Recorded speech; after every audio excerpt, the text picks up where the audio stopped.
திருப்பத்தூர் பேருந்து நிலையம் என்னங்க இவ்வளவு மோசமா இருக்குன்னு முதலமைச்சர் உதயமயத்துக்கு கால் பண்ணி கம்ப்ளைண்ட் பண்ணியிருந்தோம். தற்சமயம் அந்த கம்ப்ளைண்ட்டுக்கு மாற்றமானது தொடங்கிருச்சு.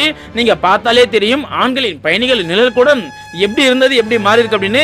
இப்ப தைரியமா பெண்கள் அங்க அமர ஆரம்பிச்சிட்டாங்க. உண்மையிலேயே அது ரொம்ப சந்தோஷமா இருக்கு. குடிக்கிறதுக்கு தண்ணி வசதி இருக்கிற இடத்துல சாக்கடை தண்ணி மிதந்துட்டு இருக்கு. அந்த இடத்துல யாருமே பயணிகள் நிக்கவும் முடியாது, குடிநீரை பயன்படுத்தவும் முடியாதுன்னு கம்ப்ளைண்ட் பண்ணியிருந்தோம். இப்ப அந்த இடத்த மக்கள் பயன்படுத்த ஆரம்பிச்சிட்டாங்க.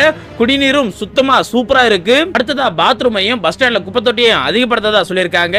ஆனா அதே சமயத்துல இப்ப நான் வீடியோ எடுத்துட்டு இருக்கேன்ல, இது பஸ் ஸ்டாண்டோட ரூப் மேல இருந்து எடுத்துட்டு இருக்கேன்.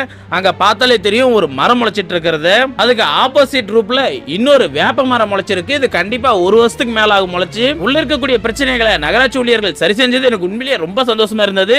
ஆனா பஸ் ஸ்டாண்டுக்கு மேல ரூப்ல இருக்கக்கூடிய மரம் வளர்றனால ஏகப்பட்ட பிரச்சனை இப்ப தொடங்கி இருக்கு. மேல இருக்கக்கூடிய செவர்கள்ல வேறு இறங்கறனால கட்டிடம் வலுவிழந்து அங்கங்க வெடிப்புகள் உண்டாகி செவுரு பிடுங்கி கீழே விழுற நிலைமை ஏற்பட்டிருக்கு. நான் மார்க் பண்ணிருக்கிற இடத்தை பார்த்தாலே தெரியும். இதெல்லாம் உடனடியாக சரி பண்ணுவீங்க அப்படின்னு மனதார நம்புறேன்.